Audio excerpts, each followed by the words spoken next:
Hello and welcome to another Minecraft tutorial and building discussion. In previous videos, we've explored medieval towers, curtain walls, and Norman-style castle keeps. Today we're going to showcase the last part of the castle exterior by discussing the Gatehouse, one of the strongest and most fortified structures in all of medieval architecture. By the end of this video, you should have a good understanding of how gatehouses developed over the centuries, and you should be able to build your own medieval gatehouse in your Minecraft survival world. Strategically, the weakest and most vulnerable part of any village, town, or fortified structure is the entrance. As soon as you build a portal to allow entry to a structure or area you wish to protect, your enemies will attack and try to break down that doorway to get inside. As the Roman Empire spread across Europe and into Britain, the Romans began building outposts to house and protect their legates and tribunes. They surrounded their outposts with fortified walls, and to limit access to these areas,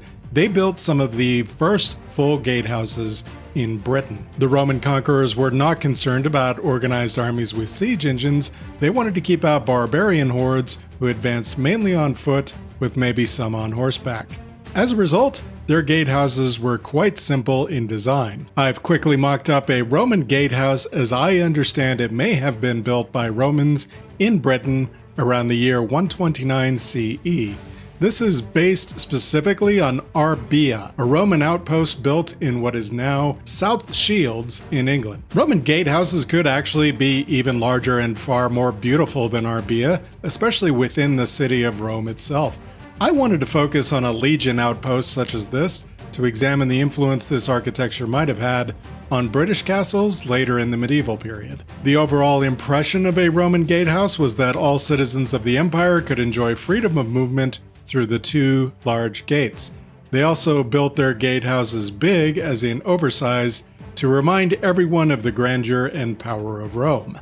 Not all Roman gatehouses are built the same, but I'll go over some of the more common features this one displays. As you can see, we have two portals in and out, flanked by tall twin towers on either side.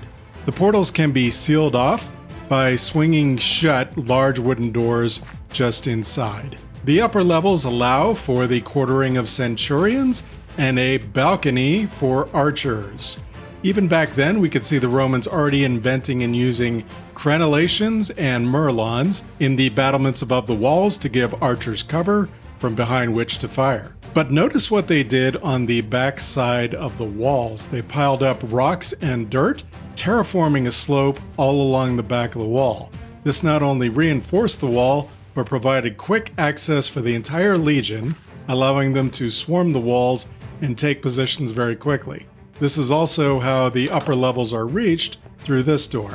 If the gatehouse came under attack, which was almost unthinkable to the Romans, then archers could lean out of these windows on the second level to shoot the barbarian hordes below.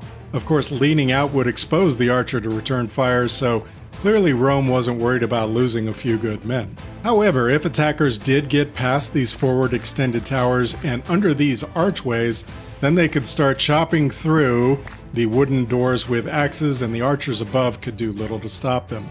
I fear many Roman centurions probably learned the hard way the shortcomings of this gatehouse design. After the Romans began abandoning their British outposts around the year 400, the Anglo-Saxons of Britain either took over their outposts or tore them down. The locals had a break for about 600 years before they were invaded again, this time by the Normans. After successfully conquering Britain, the Normans began building castles and strongholds all over the country in order to establish and maintain their dominance in a way the Romans hadn't. In a previous video, we covered how to build a Norman keep, and thank you all very much for the support on that video. I truly appreciate you all. In the comments of that video, many of you asked me to show you how to build a matching Norman gatehouse. However, I think you're going to be slightly disappointed. I've done quite a bit of research over the years before making this video, and based on everything I've found, this is probably what the Normans would have built to serve as a gatehouse in around the 11th century when they first conquered. As you can see, it's a small structure with a single gate. The Normans clearly understood better than the Romans that the gate was the weakest point of the entire fortification. The gateway is smaller than what we saw on the Roman gatehouse, which means the gates could be smaller, better fortified, and harder to smash down. The Normans compounded the difficulty for invaders by placing gates at both ends of the passage. They moved the heavy wooden door to the back and closed off the front with a strong iron gate, or sometimes a portcullis. We'll examine the portcullis as a gatehouse feature in more detail later, as their usage apparently wasn't prevalent in the Normans' early gatehouses. Inside the passage between the gates, we can see several innovations the Normans would have built into their first gatehouses. These small holes in the wall are arrow slits, or loopholes as they're called. However, in America, we use the word loophole very differently, so I'm going to keep calling them arrow slits. Above the passage, you can see several archways known as ribs, which support both the walls and the upper floors. Down the middle here, you can see an innovation called murder holes. Yes, I used that term incorrectly in my Norman Keep video, so I'm correcting myself now. To show you the behind the scenes, we'll have to go up and onto the curtain walls, go through this door, and down this ladder. Now we can see the murder holes from above. These dividers are simply cobblestone walls that connect the full blocks of the ribs, and they won't connect to these slabs, causing them to take this convenient shape. The soldiers could shoot arrows down through these to kill an attacker below, and I've hung cauldrons over campfires to boil water that soldiers would dump on the invaders as well. Sometimes scalding hot sand would be dropped on invaders, which can be quite painful. Through either of these doorways, we have hidden ladders to climb down to reach the arrow slits inside the walls. The angles, which you can shoot through these, is quite impressive. Quick note that I raised the floor in here using cobblestone slabs instead of full blocks. The character has to be raised to make full use of these arrow slits at this level. Also, the ladder not connecting fully to the ground prevents me from accidentally climbing up the ladder when I move past it, which is annoying. Instead, you just have to jump in order to climb back up. As you saw, this level up above contains a small barracks with bunk beds, more arrow slits in between, and another in the back wall. Above is a rooftop with Norman-style battlements, the merlons of which would have been topped with little coping stones that slope on both sides, but I've had to use stairs as a substitute. These are meant to be buckets of stones, which the soldiers would drop over the side to crush the skulls of soldiers below. I've also mocked up a winch on the backside, which soldiers would use to raise more buckets of stone up to the battlements. I don't think anyone's skull is really going to be crushed by these floating stone block entities. They look a bit light. But that's it. That's what the Normans probably might have built as a gatehouse. At the same time, they were building the kind of keeps I showcased in my last video. I say probably might because most of these original gatehouses were demolished by attacking armies. The few that still stand have either been ruined to the point where scholars can barely agree on what features they might have had, or they were upgraded and remodeled with additional features in subsequent centuries. That brings us finally to the gatehouse I'm going to show you how to build today. When you think of a gatehouse, you're probably thinking of twin-towered gateways like these, with a moat, a drawbridge, and one or more portcullises inside the passage. This gatehouse includes combat and mechanical innovations that wouldn't have been introduced until the late 13th or 14th centuries. But since most medieval building projects took place over decades, you can build this to protect the entrance to your castle or city, regardless of historical era. Let's finally start our build by laying out stone bricks to mark our walls. We'll start with the forward tower on the left as you're facing the structure, and we'll make it 5 by 5. Considering the placement of this tower, you'll want all of this to extend all the way into the moat. Just to remind us about this, I'm going to dig out lines in the dirt to either side of the back of the tower. On the ground next to this tower and 1 block behind, add a wall that is 3 blocks wide. Historically, all of these walls would be much thicker, like 3 to 6 blocks thick, but if we added 2 more blocks behind this wall or inside this tower, we lose quite a bit of the interior. So keep that in mind as we are building in Minecraft with blocks measuring 1 meter and we'll be making some concessions throughout this build. Beside this wall and 1 block back, let's mark the location of the first interior archway using a cobblestone block. Like we saw in the Norman Gatehouse, we're going to plan a series of ribs going down the passageway within the gatehouse. So let's place another cobblestone 2 blocks behind this one, creating a slot for the first portcullis. Then continuing back, we'll have 2 more ribs supporting this arch ceiling with murder holes between, and finally 2 more cobblestone markers for the portcullis slot of the interior archway. Run a line of stone bricks behind all these and extend it 1 past the interior arch. Once this is laying out, you don't need these 2 center rib markers anymore. From this corner, let's come in 3 more blocks, 4 total. We're going to plot another tower here, also 5 by 5, but rounded. This is where our spiral stairs will go. The doorway to this tower will go in the middle, and there'll also be a doorway in the middle of this front tower. We can now connect these 2 towers with a long wall between these 2 blocks. Now I'm going to mirror everything I did on this side over to the other. The passageway under the arches should be 7 blocks wide, ignoring the archway markers.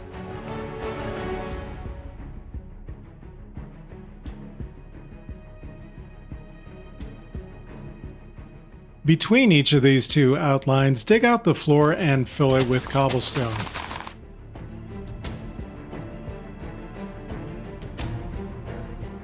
Inside each of these outlines, fill the floor with cobblestone on top of the ground, so this floor will be 1 above the center passage.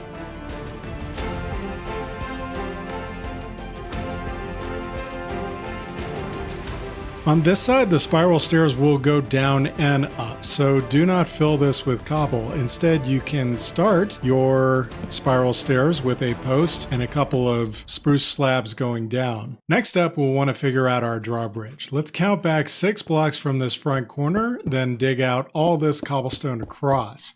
Then take out all the cobblestone up to the front of the center passage. This part of the drawbridge is what will sink when the whole thing raises, but we also need to extend it forward from the front of here. Based on how the bridge will raise up against the final product, let's dig forward 10 blocks. I'm going to build my drawbridge out of stripped spruce logs and slabs, but you can use any wood type you prefer. Let's outline the entire drawbridge with these stripped spruce logs lying horizontally. At the corners, I'm going to replace these logs with polished andesite, which has a shiny, almost metallic look, and I use it often to represent metal joints. Netherite blocks would be the coolest looking here, but 4 of those would be pretty hard to obtain in survival, so I don't want to require that. Oh, what the heck, we're in creative, right?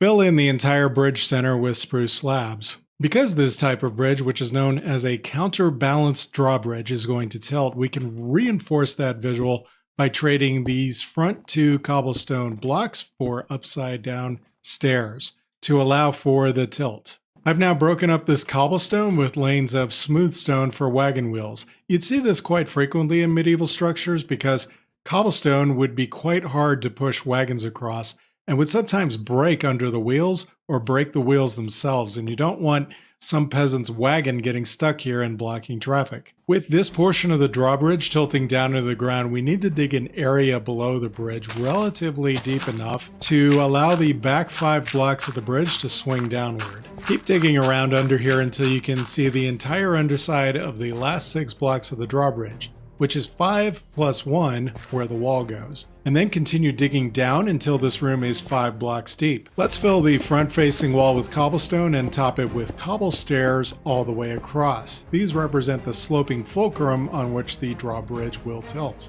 We need walls in the floors in this room, so dig back everything 1 more block. Fill the walls with stone bricks and the floor with cobblestone. On this wall, which is to the right when facing the front of the build, just raise a post of stone bricks to either side. We're going to make a stairway out of here. Start with 3 cobble stairs at the bottom. With my texture pack, I need to make these blocks below the stairs into cobble as well to avoid this dirt overlap. but if you're using vanilla textures, you don't need this. Then dig the entire wall back 1 and add another row of stairs. Dig out a column of dirt to the left and the right, and then dig into this wall until you have a landing here that is 5 by 5. Dig out all this dirt and replace it with a cobblestone floor. Dig out each of these walls and replace them with stone bricks. In this corner, leave a small gap for a passageway, and back on this side, dig out these 3 back columns of blocks and fill in with stone brick and cobble. If you raise the dirt roof by 1, you should see your cobble blocks above, as it should be. Take out all the dirt blocks along the top of the walls and fill with more stone bricks. Along the side of the drawbridge here, run a line of stone bricks and then place stone brick stairs in the corners to form an archway. I've jumped ahead a bit to show you the purpose of this room. When the drawbridge is raised, there could very well be attackers already on it, in which case the attackers would theoretically slide down the drawbridge and drop into this room, which is a ready-made dungeon. I've retextured this room with mossy and crack blocks, as well as andesite and tough blocks in the floor. These tripwire hooks represent shackles, and they're placed here specifically so that the prisoners in these shackles would always be worried that the drawbridge might raise, lowering this part and crushing them. This was purely psychological torture, as this back edge should arc downward such that if the prisoner here crouches, the drawbridge should miss them. But that's the most important part of torture, the psychological aspect, more so than the pain endured. I've placed this stairs and slab here to represent a rack, which was a medieval torture device. Directly overhead is an iron trapdoor in the ceiling. These were originally installed into the floor above the dungeon so the castle lord could yell down to the torturers, "Hello, how goes the torturing?" But what they soon discovered is that having this iron grate in the ceiling allowed the person being tortured on the rack to see outside the dungeon, and that gave them hope of getting out of here. They found that giving the enemy soldiers that yearning caused them to confess quite easily. This is getting pretty gruesome for a Minecraft video. Let's continue with our build, shall we? Dig this passageway down until you reach the spiral stairwell, and bring your walls almost all the way down, leaving just 1 dirt block row along the bottom. Then fill in on top of this dirt with a cobblestone floor. I'll show you why we raised the floor like that. Bring your strip spruce post down to the floor and then continue your spruce slabs down to the floor. They should end perfectly right there. Extend this cobble floor down the passage by 3 and then place a cobblestone stair. Now just dig all this dirt down and back and fill with cobble for the floor. Notice how my texture pack is doing this again. Shouldn't happen in vanilla, but with the Stay True texture pack, you just need to replace the block below these steps. One back from the stairs, let's place an iron door in the passage and a cobblestone stair above with a wooden button on the wall. Place another button here and then another stair behind it. This just provides the illusion of a securely locked door, but if you're a redstoner, you could probably come up with a passcode locking system. Any redstone or create mod mechanisms that might move things in this build are outside the scope of this tutorial. Don't forget to go back and texture these passage walls with mossy and cracked blocks the same as you did the main room, and the dungeon B1 level is all complete. We're now ready to resume building on the surface, so let's raise all these walls up 4 blocks above the cobblestone. To answer the question I get asked most, I'm using Axiom mod to do this. We will texture the exterior of this entire build late in the tutorial. For now, we're just trying to accomplish the full shape. To start, raise your spiral staircase up to the top of this level.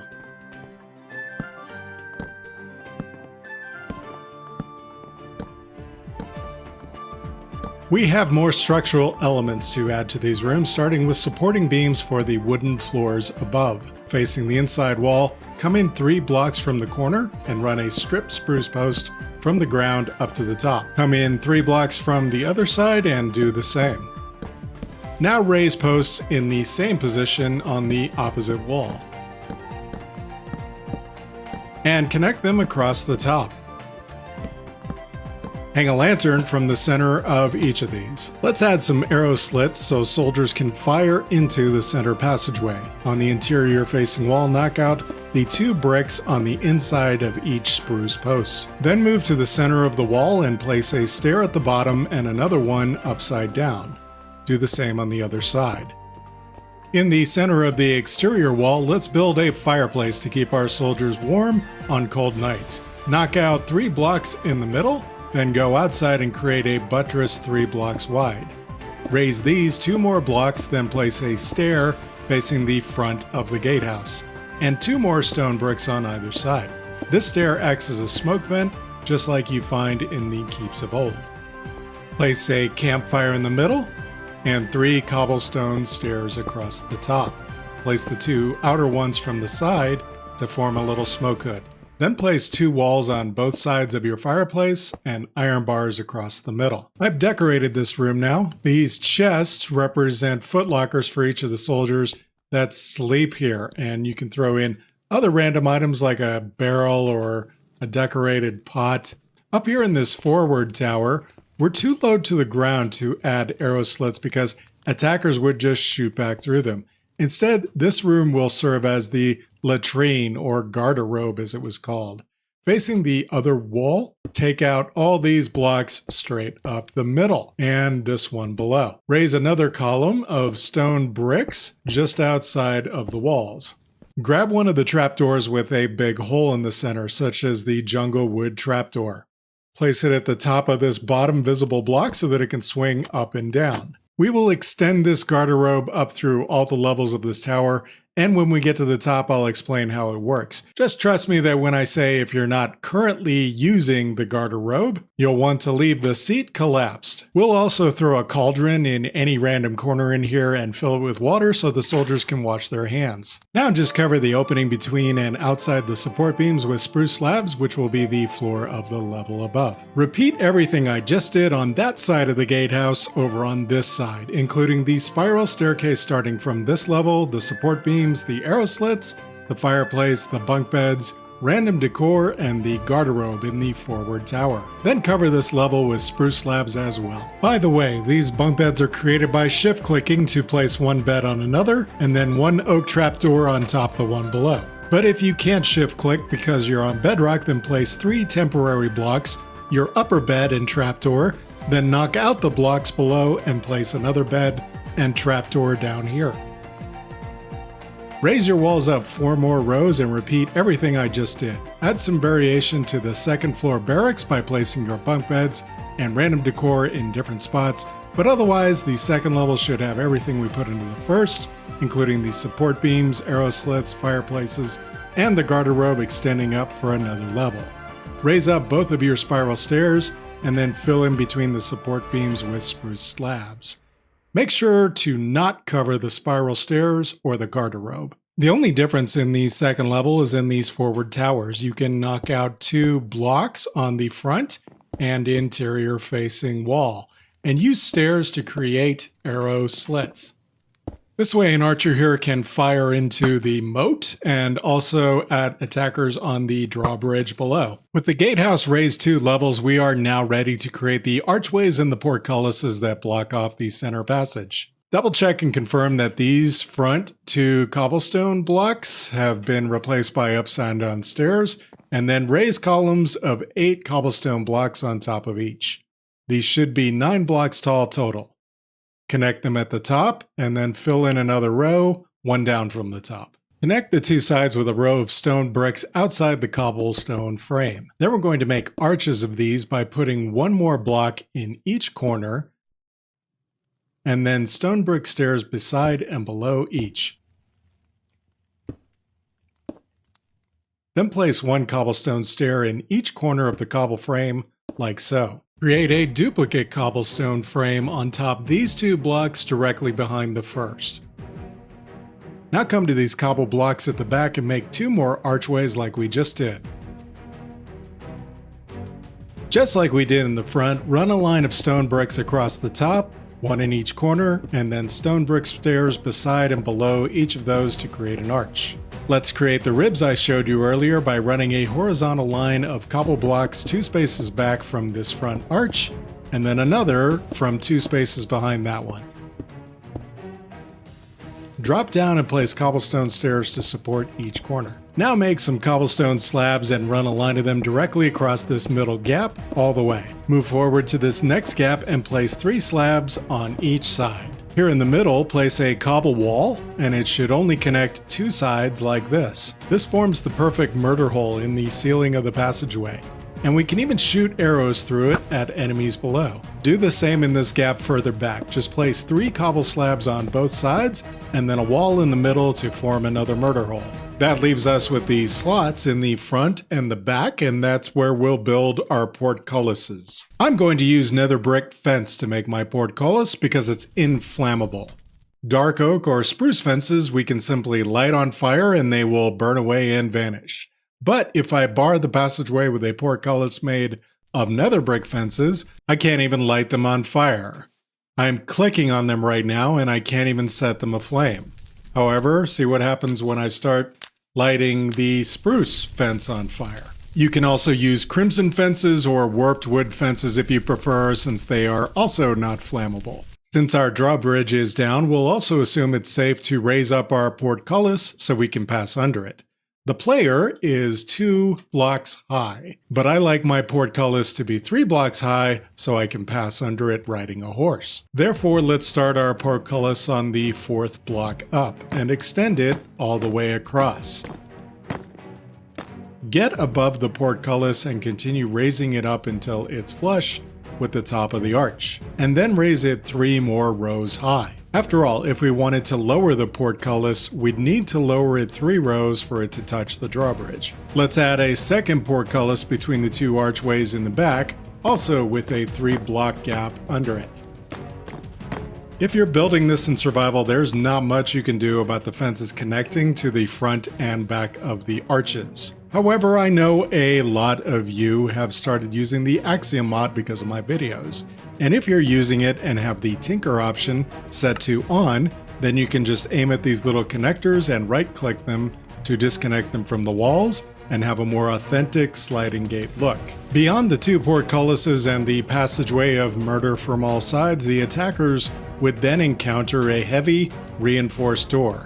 I'm going to mock up such a door here in the open state.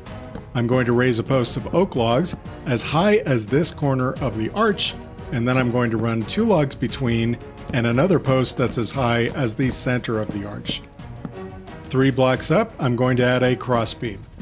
On the outside of this door, I'm going to place iron bars here and here to simulate the bracers for a crossbeam to slide through, barring the door. Now let's fill in these squares with spruce planks, replace this top log with oak wood, run a log out, and then connect to the back with spruce stairs and fill under with planks. Now I'm just going to mirror that on the other side. No, these doors would not shut correctly, they would most likely overlap. The idea is to give the impression of big heavy doors that the soldiers would close and barricade, making it all the more difficult to enter the castle or the city. We are now ready to raise up another level. I'm going to run lines of blocks from the front and back into the center, but leave open these center blocks for doorways. Then let's raise up the walls on the 2 outer sides of the gatehouse, another 4 rows of blocks. Then top each of these middle doorways with a block and a stair, and place a spruce door from inside.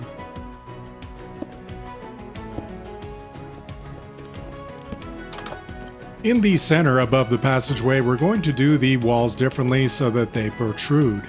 The front wall is quite a bit more complicated, so let's do the back first. Place upside down stairs to the left and right of the center block. Then place another 2 more blocks out on each side. Stack 2 stone brick blocks on each of these. Then stack 2 walls in each of these gaps. Now just run 2 lines of stone bricks across the top. From inside here we can see that we have 3 matriculations from which to fire down on attackers that manage to chop their way through 2 portcullises and the barred wooden door. When the portcullis is up like this, we need a way to get back here, so knock a 3-high doorway through the wall next to the portcullis on each side. Place a stone brick wall in the top of each doorway. The front wall will also be protruding, but we must incorporate the raising mechanism for the drawbridge. So unlike the back, let's place an upside down stair in the middle of the arch and then more outward every other block like this. Now place a stone brick block between each of the 2 outer stairs and a stone brick stair beneath each. Place a grindstone on top each solid block and then your metallic block of choice in front of the grindstone, whether that be polished andesite or netherite or iron or whatever. Then break these grindstones and place them again, this time up against your metal block. From each of these blocks extend 7 strip spruce logs. Then place another metallic block at the end of each. Now run chains from these blocks down to the metallic blocks at the corners of the drawbridge below. Many medieval drawbridges are raised by lifting arms like these, also known as gaffs. These 2 beams will be pulled back up into the front face of the gatehouse by winches inside, and in doing so they will raise the drawbridge upward. So now come back to these stairs and stack stone brick blocks on top of each. Down here, stack 2 walls in each of these slots to form matriculations, and then top these with solid blocks. Behind these grindstones, raise more solid brick blocks all the way up, and then knock out your 3 high doorways to either side and top them with walls as before. Now you can go ahead and raise your spiral stairs to the top of the walls on both sides, extend up your support beams, and build your fireplaces. With these extra doorways, there's not going to be any room left for bunk beds, but we have plenty below. Cover the floor in each of these areas with 3 big carpets and place some random chests, barrels, and decorative pots at the edges. Decorate your garderobes with a cauldron full of water and a toilet seat as usual. On this level, you can also break open a 2-high window in the front wall. Outside these windows, place 2 spruce trapdoors as shutters that can be pulled close during a siege. You can also place tent blocks to place these shutters on so they look half open. 1 block below each window, hang a banner representing the country you're building. In this center room, go ahead and raise wood support columns right here next to each portcullis and connect them with a crossbeam. Hang lanterns in the center of each crossbeam, and if you're using Axiom, go ahead and disconnect your portcullis from your posts. Here in the corner, I'm going to hang a chain from the beam and hang a cauldron from that. Fill it with water and place a campfire below it. Then I'm going to do the same in this corner.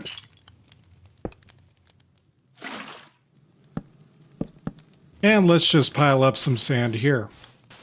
Feel free to add some other random decor in here as I have. We're ready to connect fortified walls to our gatehouse. In each of these side rooms on the 3rd floor, move forward of the front supporting beam, face the outer wall, and place a stair on the ground. Above it, knock a 3-high hole in the wall. Top this doorway with an outward-facing stair, and place a spruce door from the inside. Go outside and raise a column of stone brick blocks from the ground up to the doorway. It should be 10 blocks high. Extend this outward into 7 column segments of blocks. If you haven't seen my previous video on fortified walls and towers, I'm going to build one of those fortified walls here. As you can see, we're right behind the moat line, and I'm going to extend it down this section of wall. Go ahead and fill in this gap behind the tower, and then run another column of stone bricks beside it. Then skip 2 blocks, make another column of blocks, and repeat that all the way down. Run 2 lines of blocks across the top of the wall and 2 across the bottom. These are the buttresses reinforcing the wall. Place a line of stairs on top of each bottom buttress and in front of each column. Fill in below each of these stairs with blocks. Place 2 more stairs sideways at the top to form little arches. Then, starting from the second block out, place upside down stairs on every other block. Place stone brick blocks on top of each of those, and stone brick slabs on each of those. Fill the gaps with walls to form matriculations. Along the back, run a line of spruce planks. Then place alternating stairs and slabs along the back of it. Place another line of stairs below the planks so that they alternate with the ones above. Then run spruce fences along the back. Build another wall on the far side of the gatehouse and make a doorway into the 3rd floor as I did before.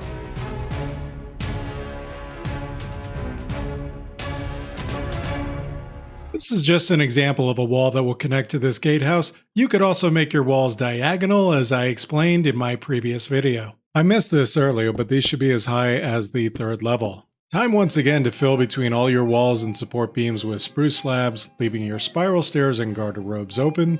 Then raise up all the walls 4 more rows high. Notice that I didn't raise up the 3 wide buttress or the garde-robe because we're at the top and we have to end things off. We're not going to have fireplaces on this level, so just top each of these 3 wide buttresses with stairs. The garde-robe forming column, we just want to raise up 1 more block, then put a stair on top of it. From inside the room, place a block connecting the top and then an upside down stair below it. Then place your final toilet seat, cauldron, and water. To top off each spiral staircase, just raise the center post up 3 this time, and then place 2 more slabs going up, and then 2 slabs on this same level. Place a fence here for safety, and then run a short ladder up 2 blocks. Place a spruce trapdoor above it, a spruce plank above the post, and spruce stairs on all 4 sides. Then place slabs in these other 3 gaps. Do this for both spiral stairs. Instead of raising our wooden support beams, on level 4 we'll make little archways out of cobblestone blocks and slabs, and hang lanterns in the middle of these as usual. The 2 side chambers on the top floor are going to serve very different purposes than the ones below. This one will be a workshop / residence for the arms master, and this one will serve as a guest quarters for visiting dignitaries. In both of these rooms, we'll want some extra doorways for privacy, so let's connect the walls at the top with bricks and then a stairs below it, and place a spruce door from outside the room. And let's do the same at each of the garde-robes. Since this side will be kind of a self-contained residence, we only need a middle doorway going into this side, so knock out a 3 high doorway here, top it with a stair, and place a spruce door from outside the room. I've gone ahead and decorated this as the workshop. Here is where the weaponsmith sleeps, and I added a double stack of blast furnaces and a chimney going outside. This other side I've decorated as guest quarters, and hopefully visitors to the castle won't mind spending time here. Because we want these visitors to feel they can access the grounds as they please, let's fly out and down to the bottom of this tower. Count about 4 blocks up and break a 3 high doorway into the wall here and top it with a stair. Run spruce stairs down to the ground and work them into a staircase. Then let's place oak trapdoors along one side and raise them all to form a railing. And of course, let's go inside and place a spruce door.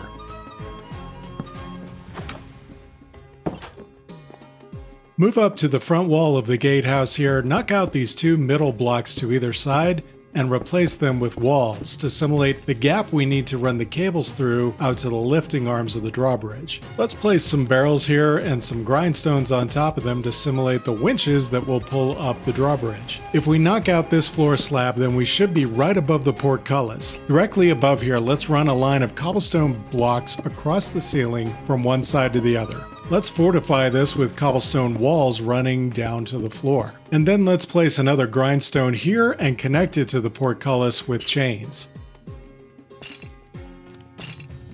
Let's do the same on the other side. And don't forget to hang a lantern in the middle. Let's do the same back here by the back wall. First, let's find the portcullis below. Then let's run cobblestone across the ceiling. Walls down to the floor.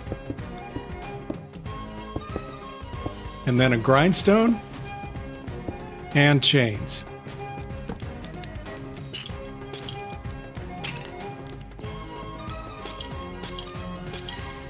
I've done the same across the center here with the cobblestone beam supports and the walls. Now let's move to the back wall and knock out these 2 blocks and these 2. Let's make 2 arrow slits here looking back into the area behind the gatehouse, again to give us an advantage on any attackers who break through. Otherwise we can decorate with some random barrels and chests up against the walls, but try not to clutter up this room too much, as there would need to be a lot of movement and activity in here during a siege. Fill in all the gaps in the rooftop, this time using cobblestone slabs.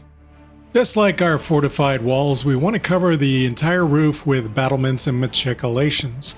Starting at a corner of one of the forward towers, place 3 upside down stairs on each side. Place full blocks on those. Slabs on top of each. And then walls in the gaps between. On the front, put 3 stairs at the top of this middle panel. Top them and connect them just like all the others, then raise these 2 columns up by 1 and top them with slabs. Connect these to the outer towers with walls. Now let's get on the roof, and from behind here put a wall behind each of these ends of the middle panel. Then place 2 walls coming in from behind these 2 columns. You can't fall down between these, and you can pop in here and shoot an arrow down. However, if the drawbridge and the gaffs pull up, they'll be blocking this little niche. On each of these side walls, just skip a space and start putting stairs on every other space along the top. By the way, in survival mode, you'll want to place these by crouching and backing out over the edge like this. Top them all and connect them as usual. Notice how we wedged in this little chimney here, and our last one is right up against this back tower. Up at the front here, connect these by running 2 walls front to back. Mirror this same arrangement on the other wall. On these back towers, place 3 more along the side here, 2 more on the back, and 4 on this side. This section is tricky, so just place a stair in the middle, a slab between these 2, and then your next stair will go here. Mirror the same on the other rounded tower. Once you've got the stairs placed correctly, just top them all with blocks and slabs and connect them with walls. We don't need walls in this little nook, that's why we put the slabs here. On these rounded towers, you don't need slabs on these corner battlements, just the ones on the sides. Makes it a little easier to shoot from the corners. We've put the final 4 battlements across the center panel, and now we just need to connect these with 2 walls front to back. The gatehouse rooftop could be used in a variety of ways and decorated accordingly. The castle lord typically left it up to the captain of the guard. A lot of times, the soldiers would build a simple little storehouse on the rooftop, like this. They'd fill it with arrows and rocks and boulders that they could throw over the sides at attackers, but really, it also served as a place where the guards could take a break in the shade. For castles in warmer climates, sitting up here in the sun all day could really wear them out. That's why I threw a bench in here. Another way to use the gatehouse roof would be building a siege engine up here. I've built a very small catapult on wheels for aiming side to side. Andesite blocks as boulders stacked up and ready to fire into the oncoming infantry, along with buckets of small rocks and rotten meat. Flinging this or buckets of poo at the enemy could be quite demoralizing. There's also campfires up here for cold winter nights. You might also consider adding a couple of flagpoles with your country's colors and flapping wool. At this point, you're ready to dig your moat, or you can start extending the river you're using as a moat. Let's make this easy and dig out the area from the outer edge of our fortified walls to the edge of our drawbridge. Now dig down all of this until it is 5 blocks deep.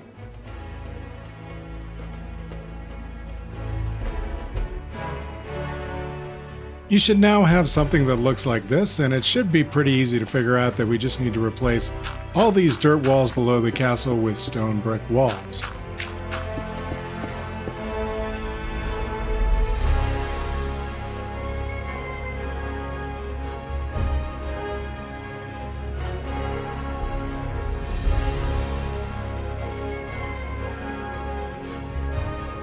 To finish out the garderobe here, we wanted to drop all the way down into water and get flushed out into the moat.